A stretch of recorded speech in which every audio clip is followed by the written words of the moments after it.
The story begins in a magical world where 9 races coexist. Beast folk, dwarves, oni, demon kin, elves, dark elves, dragon youths, centaurs, and humans. Among them is Light, a rookie adventurer hoping to lift his family out of hardship. After leaving his village, he heads to the grand city, only to face heavy discrimination for being human. He registers at the guild and receives an F rank. When asked about his skill, Light proudly shows his Unlimited Gacha, but his excitement drops fast as he pulls out useless items like a bent fork, rotten apple, and moldy bread. The receptionist, unimpressed, simply hands him his card. He takes on beginner quests, but since he can't read, the receptionist helps pick a few for him. After working all day, he earns barely enough for one night at an inn. On his way out, beastfolk thugs bump into him, blame him, and steal his entire earnings. People around mock him, calling him worthless. A young elf woman helps him up, surprising Light since elves rarely show kindness to humans. She reassures him, and her companions introduce themselves as members of the Concord of Tribes, a group representing 8 of the 9 races. They explain they need a human to complete their team and invite him to join their mission to create a world without racism. Light agrees. Later, while traveling with them in the Abyss, the harshest dungeon in the world, Light struggles to keep up. Drago and Sasha save him from monsters, and the others tease Sasha for always worrying about him. Feeling useless, Light is relieved when Drago tells him he's already contributing by preparing tea for the group. They continue onward until they reach a narrow area where Drago decides it's the right place for their next step. Light happily offers to make tea for everyone, but Drago suddenly tells him he's expelled from the party. Light is too stunned to respond, and the others bluntly repeat that he's being thrown out. Their attitudes shift completely as they call him worthless.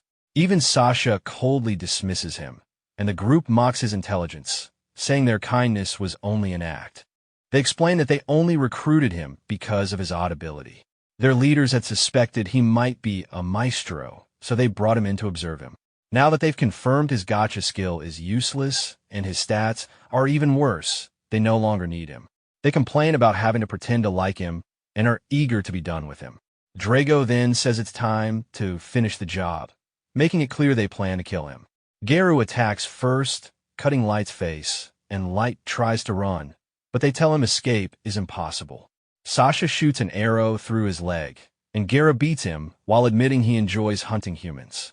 They discuss keeping the wounds consistent with their cover story that a monster killed him. As Garu prepares the final strike, Light crawls away in desperation and accidentally activates a teleport trap. Drago shouts for them to stop him, but he disappears before they can reach him. Light reappears deeper in the dungeon, severely wounded and barely able to move. He thinks of his family and how completely the group betrayed him. The kindness he believed in was fake, and they enjoyed watching him suffer. His heartbreak turns to rage, and he swears to take revenge on all of them. Then a monster appears, level 1000, something that shouldn't exist. Light realizes he's been teleported to the deepest part of the Abyss. With no chance of escape and nothing left to rely on except his Unlimited Gacha, he prepares to face whatever comes next. Light activates his Unlimited Gacha over and over, desperately hoping for anything that can save him. He refuses to die before taking revenge and returning to his family. His persistence finally triggers a burst of brilliance from the device. The monster attacks, but a new card appears just in time. A voice declares protection over its master, and a maiden materializes, instantly destroying the level 1000 creature. Once the dust settles, the girl kneels before Light. She heals him and apologizes for doing so without his permission, saying it would be shameful for his face or skin to be scarred. Light is stunned to hear her speak this way, and even more shocked that every wound is gone. When she asks for his name, he tells her, and she vows her full loyalty as his servant. She introduces herself as May, the ever-seeking maid, with a level of 99.99. What surprises Light most is that she came from the gacha he thought was useless. May continues to pledge her devotion, but Light tries to insist his ability isn't anything special. She asks permission to appraise it, and once he agrees, She reveals a concealment barrier hiding his true power. No one below her level could have sensed it. May explains that his Unlimited Gacha isn't weak at all. It can produce infinite draws, and the rarity depends on the mana concentration in the area. She lays out the rarity tiers and explains that mana is weakest on the surface, making high-tier pulls almost impossible there. But in the dungeon's depths, where mana is thick, the odds rise dramatically. She praises him for reaching this place, unaware that he arrived only because of his former ally's betrayal. Light tells her everything, how they turned on him, beat him, and left him to die. Anger and grief mix as he swears revenge.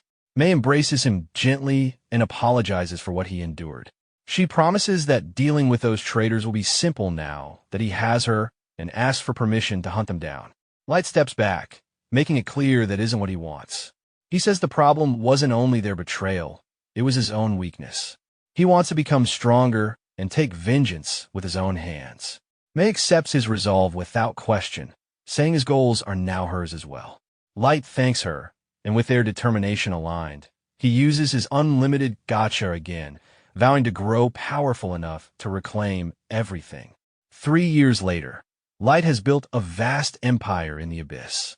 Surrounded by his loyal maids, he calmly praises their hard work. They bow deeply, completely devoted to him. Some even gush absurdly about their admiration. May grows irritated and asks permission to discipline them, but Light simply smiles and lets it go, saying their loyalty just shows in different ways.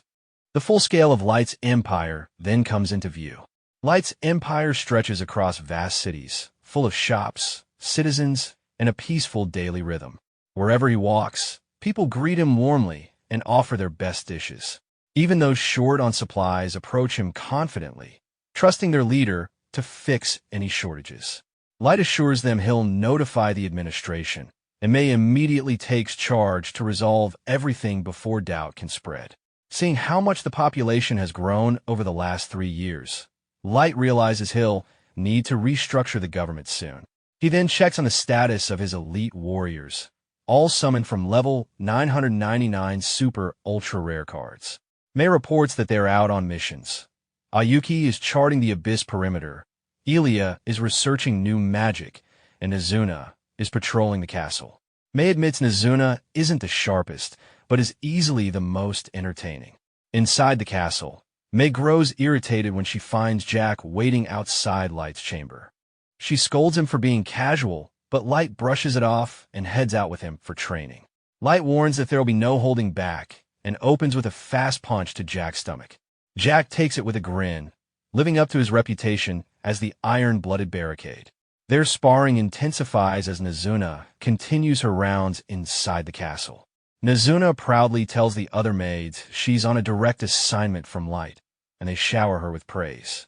Unsure where to go next, she listens as they nervously mention a restricted zone, Light's bedroom. May is confused when Nazuna knocks there. Nazuna claims she's inspecting the room, and May insists everything is already secured, but Nazuna pushes inside anyway. She notices the bed is messy, the pillows pressed in strange shapes, and asks about it. May calmly claims it's part of her personal bed-making technique, and Nazuna believes her immediately. She also brings a message from the other maids, arguing that May monopolizes access to Light's room and demanding equal cleaning rights. A formal petition is underway, ending with a sharp insult. May thanks Nazuna for delivering the message and slips her a small tip, sending Nazuna off in high spirits. Nazuna immediately spends a reward on her favorite milk and pancake sandwiches. While eating, she runs into Ayuki and is confused to see her back so early. Ayuki speaks in her usual cat-like way, but Nazuna completely misinterprets everything until Ayuki eventually switches to normal speech. She explains that she completed the mission without trouble and only returned to deliver her portion of the map. Back inside, Nazuna finishes her patrol and, missing Light, climbs onto his throne while no one is around. She admires how effortlessly he carries himself there, until she accidentally snaps off a small piece of the throne's angel wing. Panicking, she presses it back into place and sprints out of the room. Meanwhile, Light and Jack wrap up their training session. Jack praises Light's growth, noting how he's turned his entire body into a weapon. Light credits Jack for helping him improve, and Jack admits there are now only a few beings in the entire Abyss that could even challenge him. The Abyss is home to the most fearsome creatures on the planet, so if few can rival Light down here, even fewer can challenge him on the surface. Jack isn't saying this to brag, but to remind him that stronger foes still exist. Light takes it seriously, knowing the surface still holds unknown dangers, and he refuses to grow complacent. His mission for vengeance isn't finished. In another room, May gathers the maids, who all pretend they don't know why they were summoned. May repeats every word of their message, including the final get wrecked line, and the maids instantly panic and apologize. They try to justify themselves by saying they were helping because May is always overworked, but none of that excuses the last part of the note or the fact they sent Nizuna to deliver it instead of facing her. Their teamwork collapses as they start blaming each other, but May stops them and denies their request to enter Light's room. She assigns them to clean the corridor to the throne chamber by hand, with no magic. The hallway is long, and they groan, but May doesn't budge. She tells them she'll be heading to the surface soon for a special mission from Master Light, so she expects everything spotless while she's gone. In the market, Nizuna looks at a sleek weapon, wishing she could buy something that cool. Ellie appears behind her, thinking she's there for sweets again, but Nizuna says she's admiring battle gloves. Nizuna expected Ellie to be working, but Ellie explains she's on break because everything is running smoothly. Ellie thinks Nizuna is scatterbrained, and when Nizuna tries to prove her sharpness with multiplication, she messes up instantly. Ellie laughs, and they start bickering. Ellie brags that Light trusts her with high-level tasks important to his revenge plan, unlike Nizuna. Nizuna insists her patrols matter too, but Ellie brushes it off. Ellie then mentions she had tea with Light to discuss strategy and teases that next time she might reserve a private room. Nizuna gets jealous, not about Ellie, but about the tea. She wants to have tea with Light too, and Ellie can't believe that's what bothered her. Nizuna doesn't understand what else she should be jealous about, so Ellie hints there's something far more jealousy-worthy. Nizuna misunderstands completely and thinks Ellie is worried about losing her magic one day, so she offers to protect her. Ellie just sighs and agrees. Nizuna skips off happily to resume her patrol, and Ellie watches her go, thinking there really is no one else like her. Elsewhere, the four maids complain about getting in trouble, even though they felt their complaint about May was valid. The issue is that May is their supervisor, and they have no power against her. They sulk, wishing they had been the ones cleaning Light's room. The conversation derails when one of them says she'd bury her face in his bedsheets just to smell them. Predictably, the one who always goes too far escalates and says she wants to lick every utensil he's ever used. The others immediately call her a freak. After a moment of hesitation, the maids sheepishly admit they'd probably do the same. Their thoughts drift to May's seniority since she was the first one Light summoned. Aoyuki appeared 3 months later, and they can't stop imagining what might have happened between Light and May during that time. Their imagination spirals, even though Light is pure, innocent, and often clueless. The idea of a boy and a girl alone in a deadly dungeon fills them with jealousy, enough that they wish they could turn it into a curse. They try, but freeze when May suddenly appears behind them. They thought she'd already left for her mission, but clearly not. May says she heard them chanting die and wants an explanation. The girls instantly switch to pretending they're loyal, but May isn't fooled. They eventually confess it was jealousy, especially over May getting so much time alone with Light. May says she doesn't have to share what happened during those 3 months, but she explains anyway. Light spent every second studying and training, focused only on getting stronger, and none of their fantasies ever happened. May admits she had been thinking she might be too strict and considered easing their workload, but after hearing what they were plotting, she realizes she had been too lenient. They'll still scrub the hallway by hand, and now the throne room too. The girls groan, knowing how long that will take. May tells them to follow the order immediately, and they comply. Disaster hits right away when the angel wing Nizuna tried to fix snaps off Light's throne and crashes to the floor. Inside her room, Nizuna relaxes after another day of patrol, though she's disappointed she didn't get to see Light. She wishes he would finally send her to the surface so she can deal with the ones who betrayed him. She calms down, hoping to see him the next morning, and falls asleep with that thought. The next day, Light steps outside the castle and finds Ellie and Mizuna arguing again. Mizuna brightens instantly when she sees him. Light treats Ayui like a cat, as usual, making the others jealous. The moment shifts when a beast appears, the same type of hellhound Light saw when he first fell into the abyss. He still feels a faint tension from a memory, but now he has strong warriors with him. Mizuna drops her usual tone and rages that a training mutt dared show itself before Light. Ellie and Ayuki are just as furious, ready to destroy it. Before they act, Light steps in and tells them it's fine. They stop at once, and he even apologizes to the beast for scaring it. He knows the girls would wipe out every hellhound if he ordered it. Light then tells them why he gathered them. May has returned, her mission succeeded, and their target has stepped right into their trap. It's time to move to Phase 2. The girls are annoyed that May took the lead, but excited that the plan is advancing. Light leads them forward, saying the first dish of his revenge is finally ready. In the City of Wolves, Geru walks through the streets, greeted like a hero. The villagers are obsessed with him, even joking he should marry someone's sister. Geru enjoys every second, strutting around and demanding space like he's a legend. Nearby, a human digs through trash, and Geru calls the boy gutter scum, unaware revenge is already on its way. Gao slams the boy into the ground and spits in his face, showing the contempt most beast folk hold toward humans. He tells the kid to disappear and never show himself again. Later at a tavern, he takes the best seat with full confidence, telling his group to order whatever they want while bragging about how well he's been earning. They shower him with praise, calling him the pride of the beast folk, even though he started out in the slums. Now he's a respected leader, and he claims that reaching his level isn't something anyone can do. He says beast folk naturally follow strength, and once you understand how to use that, life becomes easy. To him, success is about choosing which tasks are worth the effort and which aren't. One of the Dimmer members brings up a job from 3 years ago involving the Concord tribes. Another tries to shut him up, but Gao answers anyway, saying they were bound by oath and can't reveal details. He adds that it was the easiest, most profitable mission he ever took, just eliminating one insignificant human boy. He doubts Light could have survived that fall. What unsettles him more is the mysterious maestro the Federation was obsessed with, a thought that feels dangerous to explore. His thoughts end when a beautiful young woman, May, approaches and politely asks to speak with him. She asks if he is Geru, and he confirms it. She lies, introducing herself as a maid of Master Light, who she claims belonged to a noble bloodline.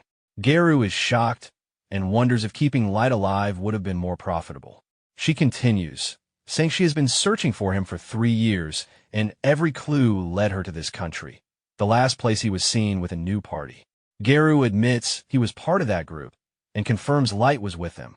May pretends to mourn, saying she heard rumors that Light died in the dungeon.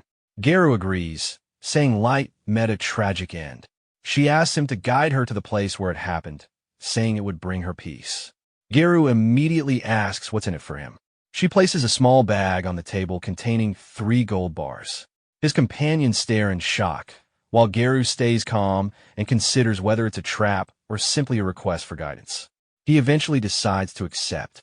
In his mind, a human woman poses no threat. She couldn't even touch his fur, let alone harm him. Geru leads May into the dungeon with his followers.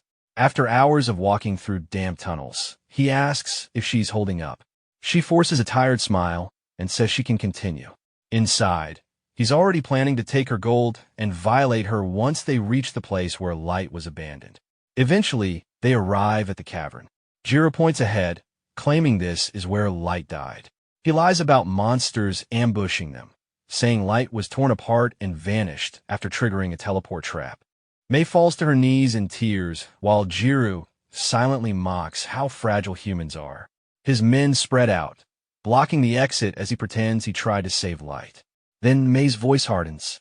She calls them the lowest kind of creatures for deceiving someone like Light and leading him into a dungeon to betray him.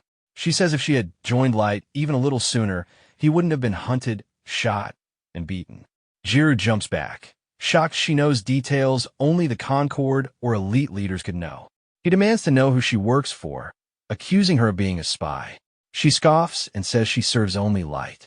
The energy rolling off her shakes him, and despite telling himself she's just a human, dread hits him as she stares him down. Before she strikes, a calm voice tells her to stand down.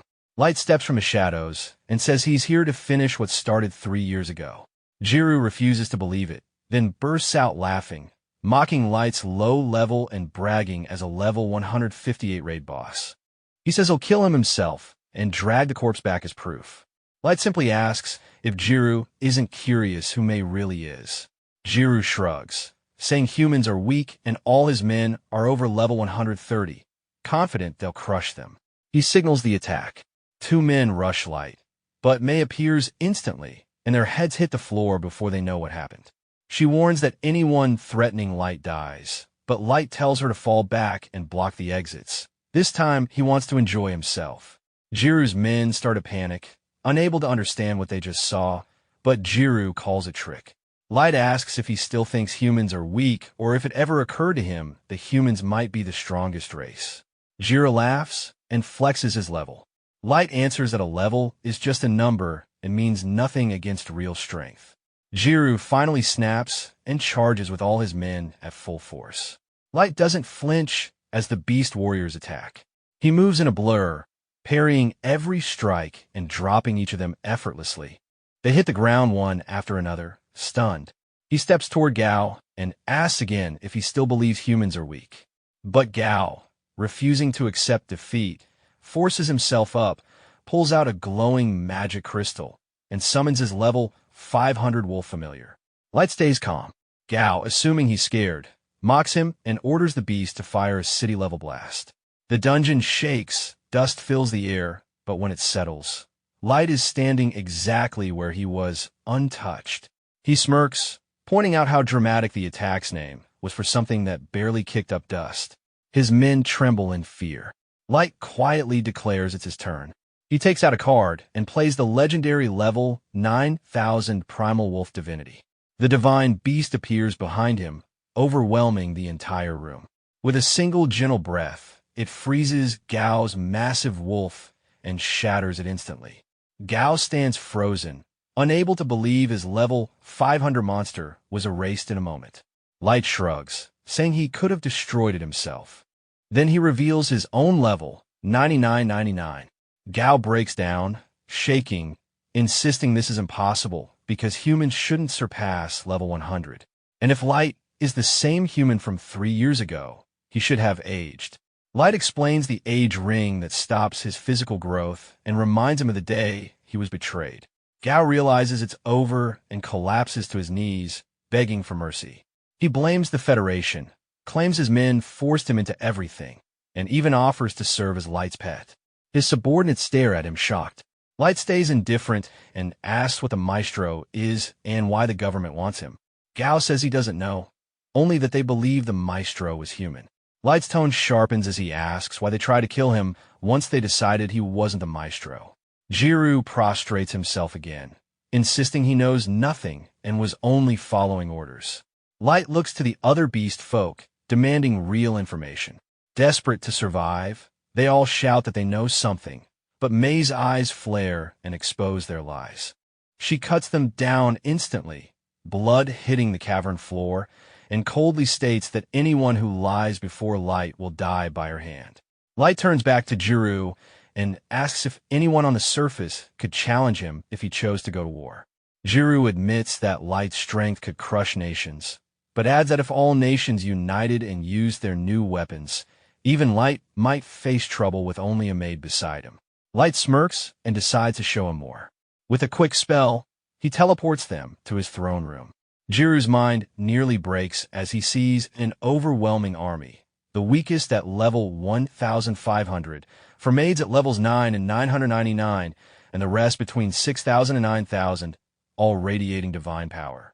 A tear slips down his cheek as he realizes Light could wipe out the world instantly. The next morning, Light returns to his hometown, hoping to reunite with his family and bring them to his dungeon city. But the village is now a wasteland of ruins and decaying corpses. It had been destroyed about 6 months earlier by unknown attackers. Light searches the rubble to give his loved ones a proper farewell. None of the bodies match his younger siblings, giving him a small hope they might still be alive. But his parents did not survive. Gold notices the heaviness of the moment and checks on him, but Light says he'll manage. Their mission must continue. He asks Gold and Nemu to gather detailed information on each nation. Their strength may rival the greatest powers, but acting too fast would be reckless. He also believes the destruction of his village is connected to rumors of him being the maestro, and he intends to uncover what the maestro truly is and why it caused so much bloodshed. If all this devastation was driven by power-hungry elites, he plans to burn the world to ashes and force the culprits to face the consequence. Gold understands his anger, but warns him to control it. The aura he's releasing could kill an ordinary person instantly. Light apologizes and equips the fool's mask to suppress his power and hide his identity. After paying his final respects at his parents' graves and quietly apologizing for not being able to protect them, Light heads toward the city of Dagas with Gold and Nemu. Along the way, Nemu asks what he plans to do once they arrive. Before he can answer, Gold reminds her to be careful how she addresses their lord on the surface. Light explains that using his real name could attract attention from Concord, so during the mission, he'll go by the alias Dark. Nemu nods. Light tells her that in Dagas, he plans to register as an adventurer under the name Dark and climb the ranks to gain access to information held by higher-level guild members. Soon, Nemu spots the city in the distance. To avoid drawing attention, Light suggests landing in the nearby forest and continuing on foot, though Gold's shining armor makes staying unnoticed difficult. As they move through the woods, they come across a merchant being attacked by dwarven bandits. They would have preferred to stay unseen, but Gold's armor catches the light, drawing the dwarves' attention. The thieves try to rob them and quickly end up tied up and defeated on the trail. The merchant and his son, relieved to be saved, offer them a ride to the city. During the ride, the boy talks nonstop about how impressive Gold was. His father assumes they're a famous adventurer team, but Light explains they haven't registered yet. The merchant tells them that Dagas is the perfect place to start, with one of the region's largest guilds and a strong human population. He mentions owning a human-run hotel and invites them to stay there. Once they reach the outskirts of Dagas, Light asks the merchant to drop them off at the gate so Gold and Nemu can experience entering a surface city for the first time. They notice many shops selling weapons and armor. Light explains it's normal since the city is full of adventurers, and the nearby dwarf kingdom is known for blacksmithing, so their goods are common here. When they reach the guild hall, Nemu observes humans avoiding eye contact with other races. Light takes it as a sign that humans aren't treated with much respect here either, even if it's not openly stated. He heads to the front desk to register and, as expected, is placed at rank F, meaning he'll need to complete beginner quests later. Before dealing with quests, he wants lodging. Remembering the merchant's offer, he heads to the hotel. The merchant is surprised to see him again and asks what he needs. Light requests to rent the entire top floor and makes it clear that no one, including staff, is allowed to enter under any circumstances. To finalize the arrangement, Light drops a heavy bag of gold onto the counter. Colonel is left stunned, unsure how to respond. Light offers to pay even more if necessary, but Colonel quickly assures him that this is already far beyond what the rooms cost and insists he can't accept so much from the man who saved his life. Light remains firm, and Colonel eventually accepts and promises to prepare the top floor immediately. Light and the group head upstairs. Once inside, he activates several perception-blocking spell cards throughout the room to ensure complete privacy. With the area secured, he finally sits down to rest.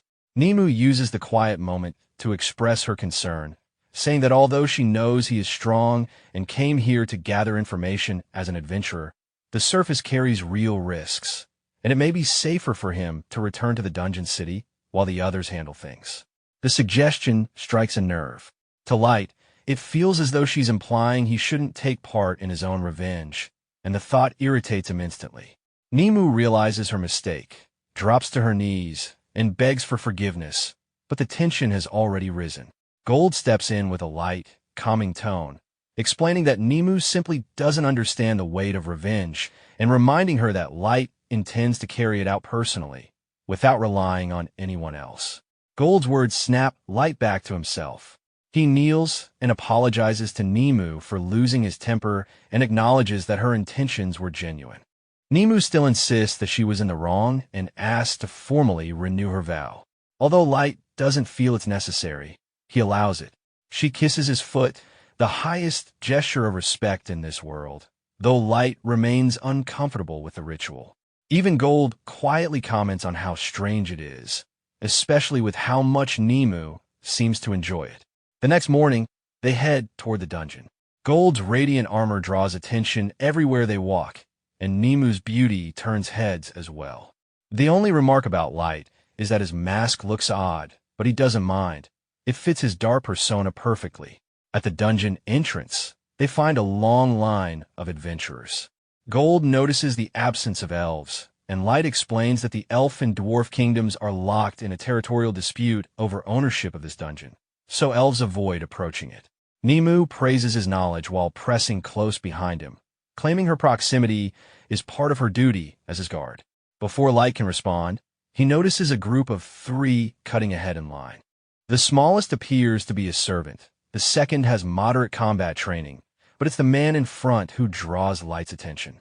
Despite carrying oversized weapons, his movements are sharp and deliberate, marking him as someone skilled.